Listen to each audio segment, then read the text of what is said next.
Welcome to Gabbar coaching classes by Ramesh sir. मैं आपके सामने एक फिर नया वीडियो लेके आया हूँ।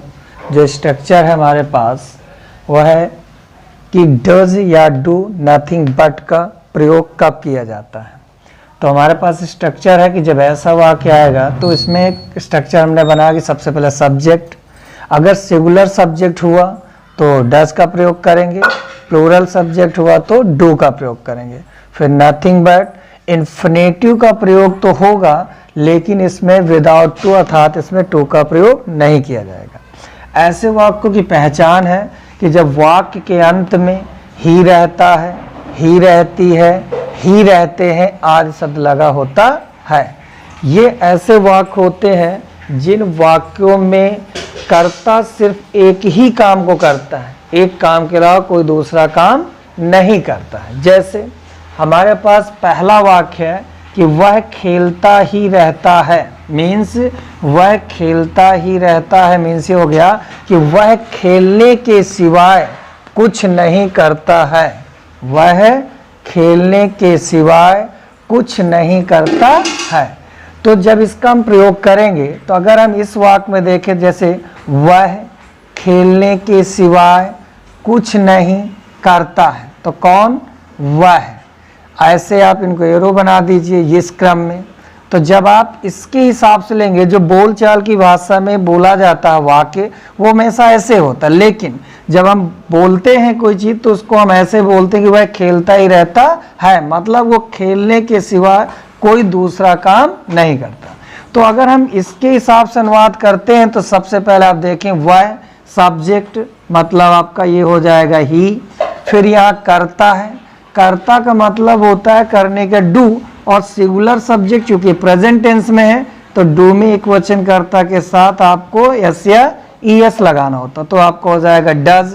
फिर कुछ नहीं, तो कुछ नहीं की मीनिंग अगर हम रूल के अकॉर्डिंग अपने स्ट्रक्चर फॉलो करें तो यहाँ पर आप प्रयोग करेंगे नथिंग, और नथिंग के साथ साथ यहाँ सिवाय लगा हुआ है तो बट।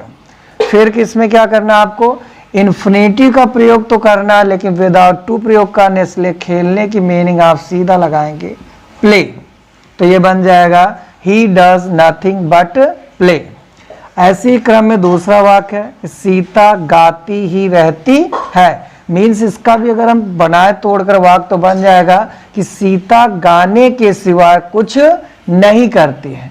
तो उसी क्रम में सबसे पहले आपका हो जाएगा सीता, तो सीता हो गया। फिर आपका अगर हम इसी को तोड़ के ऐसे वाक्य बनाएंगे तो करना शब्द फिर वर्ब में आ जाएगा, तो हमें यहाँ फिर से करने की मीनिंग डू लगानी है, और सिंगुलर सब्जेक्ट के साथ हमारा यहाँ ई एस तो बन जाएगा डज। फिर आपको डज के साथ भावार्थ समझी गए होंगे आपके, कुछ नहीं का भावार्थ देते हैं, इसीलिए डज के साथ हम प्रयोग करेंगे यहाँ पर नथिंग बट।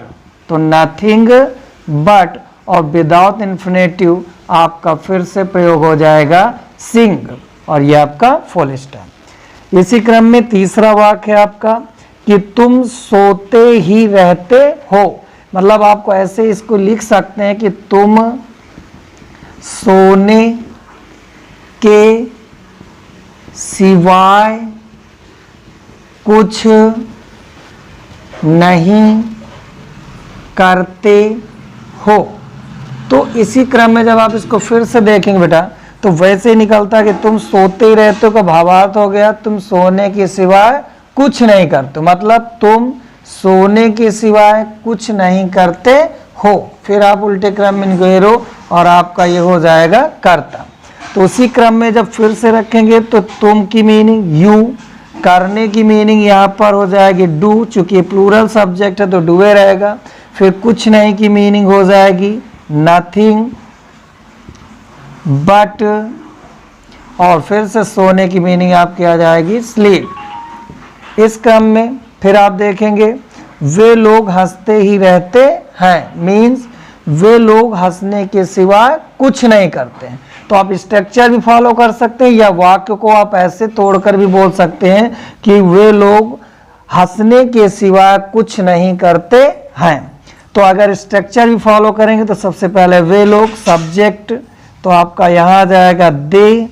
फिर करना शब्द आपका जब तोड़ के वाक्य बोलेंगे तो करना शब्द निकलता है, तो इसीलिए डू, और कुछ नहीं के भावार्थ में या सेटिंग के भावार्थ में डू के बाद आपका आ जाएगा नथिंग, और नथिंग के साथ साथ आपका आ गया बट। फिर आपका हंसने का विदाउट इन्फिनेटिव हो जाएगा लाफ। क्रम में वाक्य ऐसे जब आते हैं इंट्रोगेटिव, इंट्रोगेटिव मीन्स जैसे कहता है क्या राम पढ़ता ही रहता है। तो फ्रेंड्स मैंने कहा कि आप इसको ऐसे जब पढ़ेंगे तो आप सेटिंग फॉलो करेंगे तो आपको सेटिंग से ही केवल रखना पड़ेगा। लेकिन अगर आप ये समझना चाहते हैं कि नथिंग बट कहाँ से आता है, डू डज क्यों लगता है, तो हमने कहा कि आप इस वाक्य को ऐसे करके तोड़ के बोल सकते हैं। जैसे क्या राम पढ़ता ही रहता है मीन्स क्या राम पढ़ने के सिवाय कुछ नहीं करता है। तो अगर आप ऐसा करते हैं तो ये देखिए राम पढ़ने के सिवाय कुछ नहीं करता है। तो जब आप इस क्रम में इसको तोड़ के इन वाक्यों को रखते हैं तो आप देखेंगे कि करने भी यहाँ समझ में आ जाएगा कि डू डज क्यों आता है, कुछ नहीं नथिंग क्यों आता है, सिवाय तो बट क्यों आता है, और यहाँ पर हमने कहा कि इन्फिनेटिव विदाउट टू ही प्रयोग किया जाएगा। तो यदि आप ऐसे वाक्य को तोड़ कर करते हैं तो मैंने कहा आपको कुछ नहीं करना। देखिए सबसे पहले आपका सब्जेक्ट है, क्या शुरू में आया है, तो प्रेजेंट इंडेफिनिट का हम पढ़ रहे हैं, करता है ती है, तो प्रेजेंट इंडेफिनिट की हेल्प और शुरू में ही सिंगुलर सब्जेक्ट के साथ आपकी आ जाएगी डज। हेल्पर के बाद आपका क्या आता है सब्जेक्ट, तो सब्जेक्ट आपका हो गया राम, और राम के बाद फिर आप देखें इधर करने की मीनिंग, तो अब तो फर्स्ट फॉर्म लगेगा इंट्रोगेटिव तो डू। फिर कुछ नहीं की मीनिंग तो आपका ये हो जाएगा नथिंग, और नथिंग के बाद आपका ये पहले आ गया बट, और विदाउट इन्फिनेटिव आपका आ गया ये पर रीड और क्वेश्चन मार्क। इसी तरह वाक्य आपका है कि वह क्यों रोती ही रहती है, मतलब वो रोने के सिवाय कोई दूसरा काम क्यों नहीं करती, रोने का ही केवल काम करती है, कोई दूसरा काम नहीं करती। इसी वाक्य को हम तोड़ के बोलेंगे तो बोलेंगे कि वह क्यों रोने के सिवाय कुछ नहीं करती है।